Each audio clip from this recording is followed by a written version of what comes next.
ॐ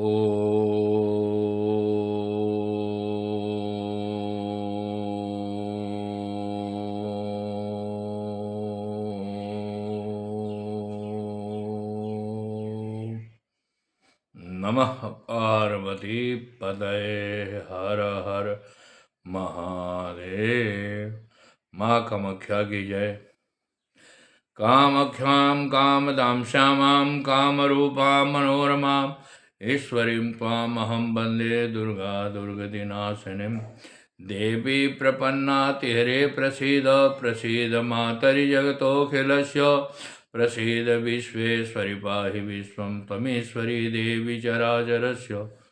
माँ भगवती परम्बा जगदम्बा आप सबों का कल्याण करें, आप सबों को स्वस्थ रखें, सुखी रखें, सुसंपन्न रखें।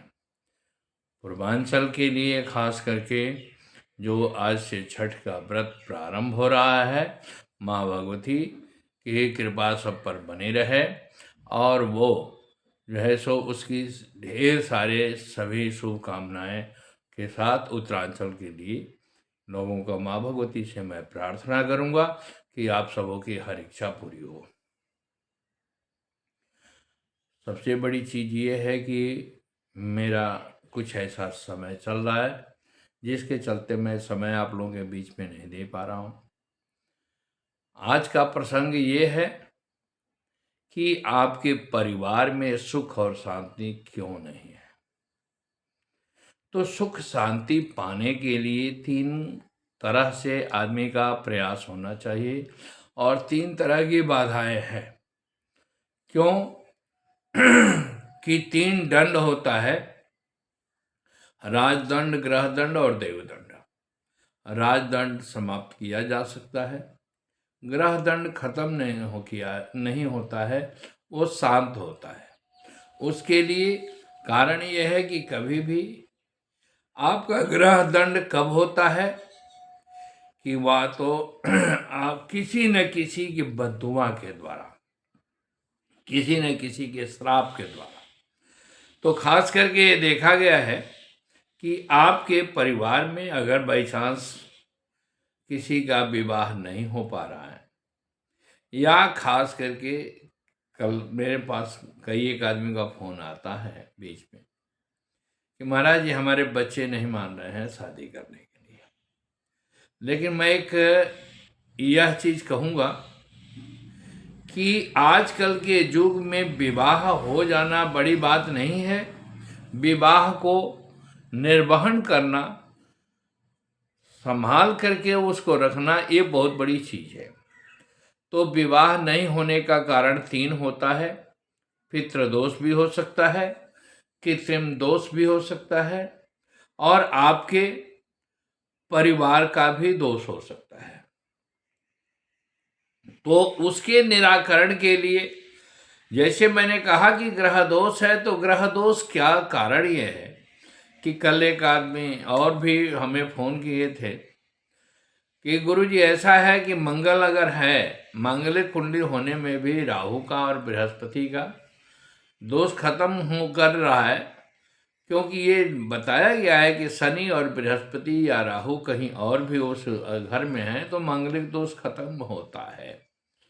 तो वैसे स्थिति में आदमी को मंगल अगर खास करके चौथे घर में बैठा हो, तो क्योंकि 4 और 8 को वो पूर्ण दृष्टि से देखता है, तो 4 और 8 को जब पूर्ण दृष्टि से देखेगा तो उसके लिए क्या है कि पति के घातक बन जाते हैं या पत्नी के घातक बनते हैं।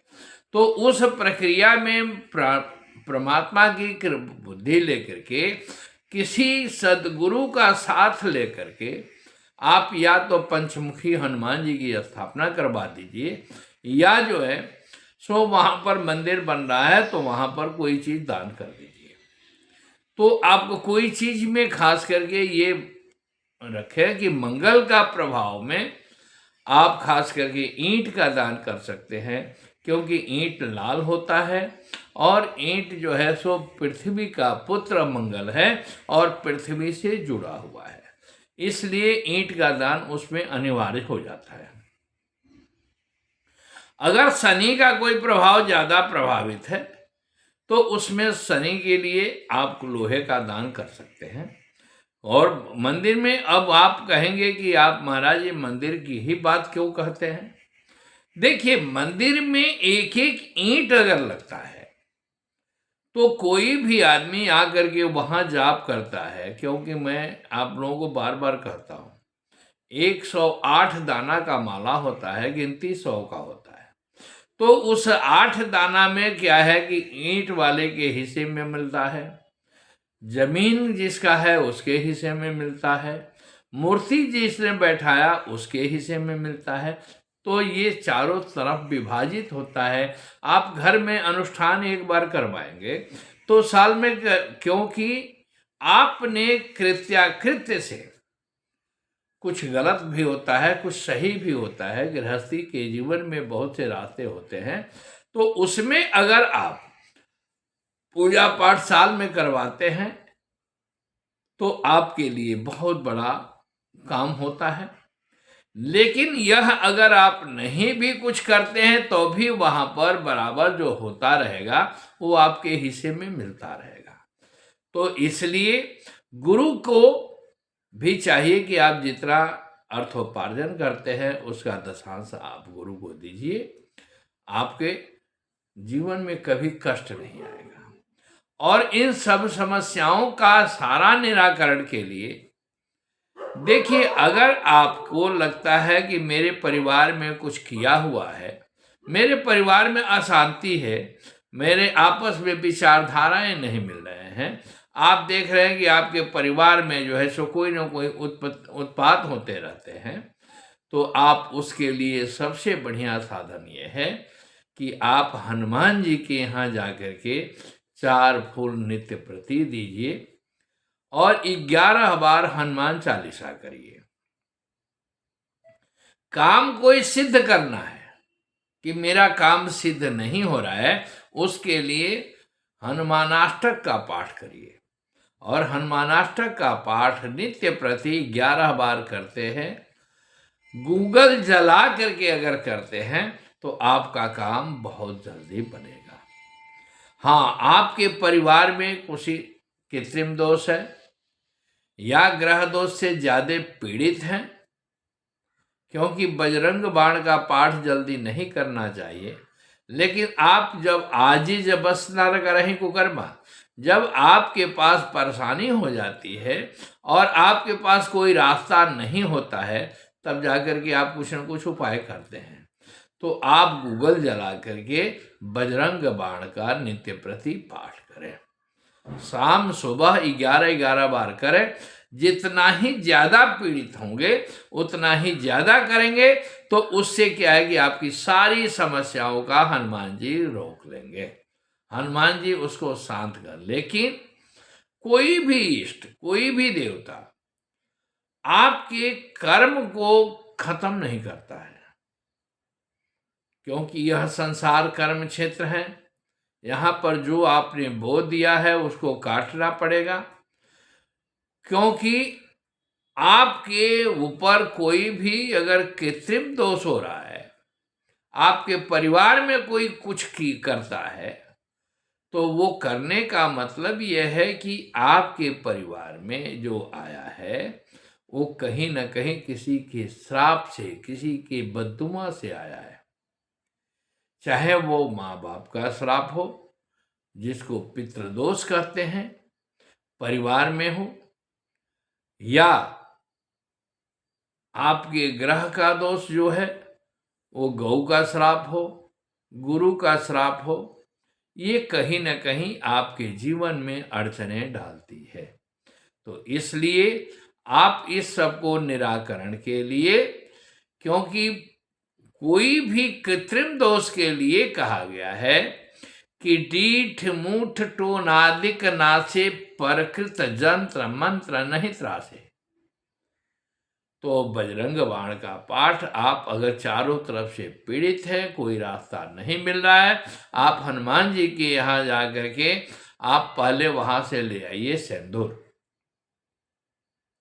सिंदूर वाले हनुमान जी के यहाँ से जा करके सिंदूर ले आइए और ले आकर के आप अपने घर के दोनों दरवाजे पर सतिया बना दीजिए, स्वस्ति बना लीजिए, और स्वस्ति बना करके आप वहाँ पर क्या करें कि जब स्वस्ति बना जाए उसके बाद से गूगल जलाइए, और गूगल का धुआं जो है सो साथ में हींग जरूर डाल दीजिए।